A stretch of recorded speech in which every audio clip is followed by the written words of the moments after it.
Tutor pen spinning. Langkah pertama, kalian siapkan jari 3 seperti ini, lalu kalian pegang pada bagian tengah, lalu geser ke kanan sedikit ya, seperti ini. Lalu letakkan jari tengah di bagian tengah pulpen seperti ini ya. Seperti ini. Jika sudah, dorong pulpen menggunakan jari tengah seperti ini. Dorong. Jangan lupa untuk melepaskan jari telunjuk. Pegang 2 jari, letakkan jari tengah, dorong sembari melepaskan jari telunjuk. Maka pulpen bergeraknya seperti ini.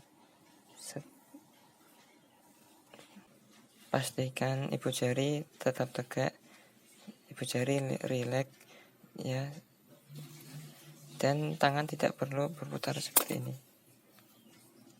Tegak, diam, jari tengah yang bergerak. Lalu tangkap kembali ya. Jadi sekian video kali ini, terima kasih telah menonton. Sampai jumpa video berikutnya, bye.